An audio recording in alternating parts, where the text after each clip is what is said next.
Sabah tawar peluang pelaburan besar dalam sektor ekonomi biru. Itu antara fokus negeri di bawah Bayu petang ini. Terus dengan laporannya bersama Suaran Shah. Silakan.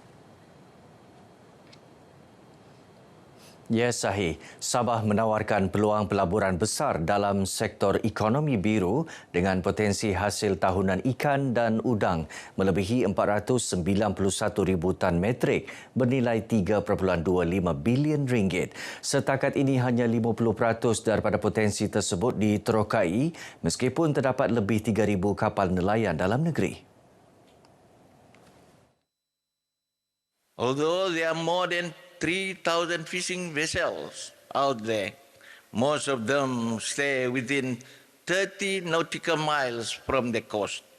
Now, only 7 vessels go out to the deep sea areas. This is an opportunity for industrial fishermen to set up more processing facilities for deep sea harvest. Beliau berucap dalam persidangan ekonomi biru antarabangsa Sabah SIBEC 2024 di Pusat Konvensyen Antarabangsa Sabah SICC yang dirasmikan Perdana Menteri Datuk Seri Anwar Ibrahim. Datuk Haji Ji berkata bagi membuka ruang lebih tinggi kepada pelabur industri, Sabah memanfaatkan kelebihan autonomi untuk meluluskan lesen aktiviti maritim termasuk penangkapan ikan laut dalam. Dalam pada itu, katanya Sabah kini sedang memanfaatkan tenaga hidro, turbin angin, tenaga solar dan teknologi penukaran tenaga termal lautan OTEC untuk meningkatkan bekalan tenaga di Sabah. Pembangunan penuh dalam sektor berkenaan berpotensi menyediakan sehingga 75% daripada tenaga hijau negara. Datuk Haji Ji yakin SIBEC 2024 akan menjadi pemangkin kepada kemajuan ekonomi biru negeri, platform untuk berinteraksi dengan pengetahuan global dalam bidang ini serta menarik pelabur pemain industri tempatan dan antarabangsa. Sabah meneruskan program Rumah Mesra Sabah Maju Jaya SMJ dengan membina 3,000 rumah membabitkan kos RM250 juta tahun depan. Ketua Menteri Datuk Seri Panglima Haji Ji Noor berkata kesinambungan program itu bagi membantu rakyat dalam kesusahan terutama yang memerlukan kediaman. Menurut Datuk Haji Ji, 3,000 rumah tersebut akan dibina di kesemua 73 kawasan Dewan Undangan Negeri DUN. Beliau berucap demikian dalam Majlis Perasmian Program Madani Rakyat PMR 2024 Sayangi Sabah yang dirasmikan Perdana Menteri Datuk Seri Anwar Ibrahim. Mengenai program ini, Datuk Haji Ji menyifatkan ia adalah usaha kerajaan untuk memakmurkan negara dan menyejahterakan rakyat, yang meliputi beberapa inisiatif ke arah membantu mengurangkan beban hidup golongan kurang bernasib baik, termasuk program menoktakan miskin tegar dalam negara. Program seumpama juga memberi peluang kepada masyarakat memanfaatkan pelbagai kemudahan yang disediakan menerusi pelbagai perkhidmatan daripada jabatan dan agensi kerajaan. Dalam pada itu, pelbagai pengisian menarik diadakan sempena program Madani Rakyat PMR 2024 Sayangi Sabah yang kini berlangsung di perkarangan Kompleks Sukan Kota Kinabalu, Likas, Sabah. Antara yang menjadi tumpuan pengunjung program Jualan Rahmah Madani. Butiran lanjut kita bersama wartawan Gabriel Michael Setahun. Program Jualan Rahmah Madani merupakan antara inisiatif diketengahkan dalam program Madani Rakyat 2024 Sayangi Sabah. Ia bagi memberi peluang kepada rakyat dan pengunjung menikmati harga barangan yang lebih rendah berbanding di pasaraya. Bersama saya Ketua Pegawai Penguatkuasa KPDN Negeri Sabah, Tuan Zulfami bin Mat Udi. Selamat petang, Tuan. Okey, petang. Baik, Tuan. Bagaimana dengan sambutan program Jualan Rahmah ketika ini? Okey, baik. Sebelum saya teruskan dengan soalan daripada pengacara, terus sekali program Jualan Rahmah Madani atau PJRM ini adalah kata satu produk di bawah KPDN dan satu program yang ditunggu oleh rakyat. Pertama, yang keduanya PJRM ini adalah kata konsep peniaga mencari pengguna atau mencari pembeli. Yang ketiganya, produk yang ditawarkan oleh PJRM ini adalah lebih murah 10 hingga 30% daripada harga biasalah. Dan sambutan amat mempersangkalah. Contoh semalam hari pertama kita dapati pengunjung ada 3,000 lebih dan hasil jualan kita oleh vendor adalah 184,000. Itu satu hari pertama lah.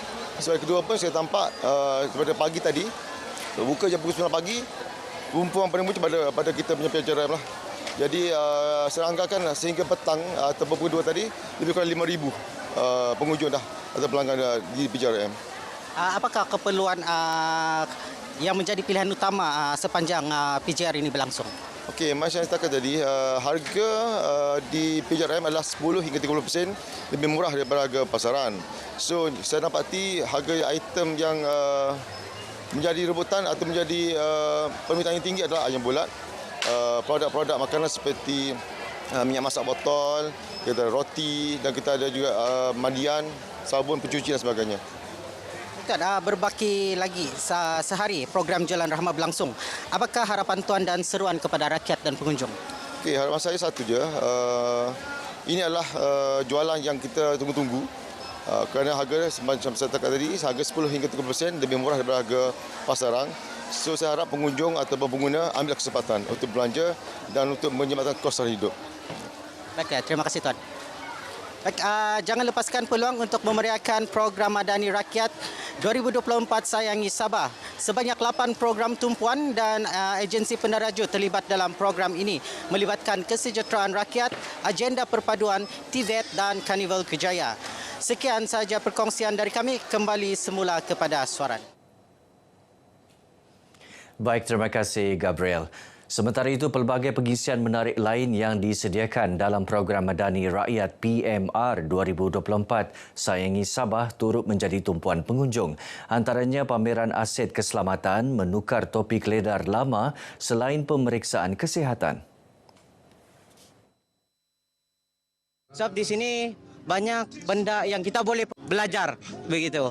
Jadi bagi saya bagus kepada anak muda untuk bagi pengetahuan begitu. Saya dapat fahamilah juga macam mana orang bomba buat kerja dalam tekanan dengan pakaian yang begitu berat, panas begitu. Yang lebih menarik bagi saya ada pertukaran helmet, yang lama tukar yang baru, dan di sini macam-macam ada pameran macam ni, yang dalam ni pameran tentang IT semua, AI, kita dapat ilmu lah. Sama saya dengar di sini pun ada pertukaran untuk Al-Quran lagi. Itu pun kami belum pergi lagi, tapi insyaAllah kami akan pergi untuk round lagi di sini. Banyak yang boleh kita kunjungi di sini, contohnya kita mau buat saringan kesehatan, kita boleh mengetahui apa yang perkhidmatan yang kerajaan sediakan lah, semua ada di sini. PMR 2024 Sayangi Sabah menyediakan 215 perkhidmatan touchpoint rakyat, 28 perkhidmatan kos sara hidup dan aktiviti untuk belia.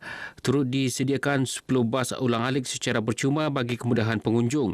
Perkhidmatan itu beroperasi dari 8 pagi hingga 10 malam pada hari ini, manakala esok bermula 8 pagi hingga 6 petang.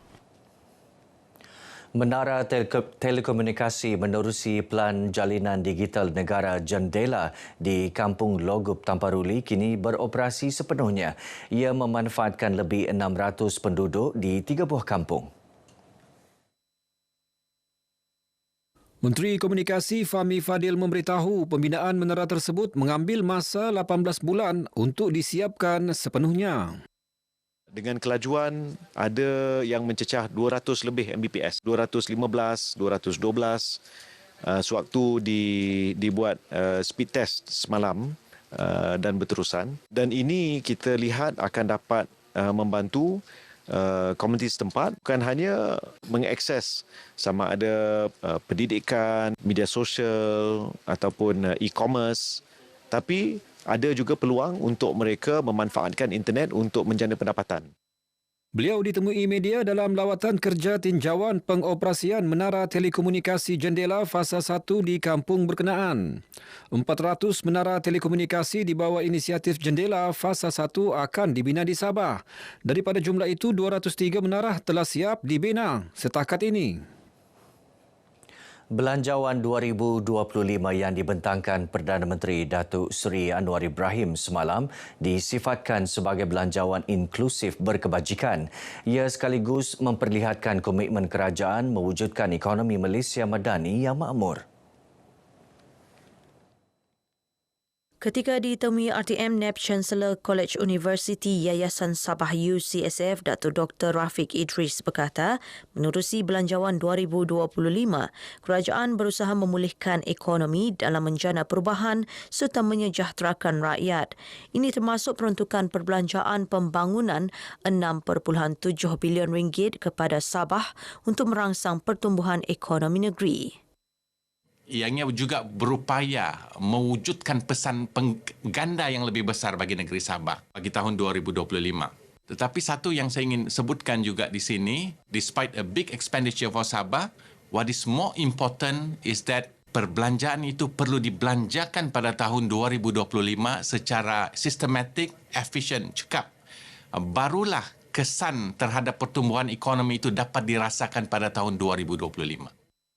Menerusi Belanjawan 2025, RM100 juta diperuntukkan bagi menyediakan ruang niaga kepada penjajah kecil tamu desa di Sabah dan Sarawak.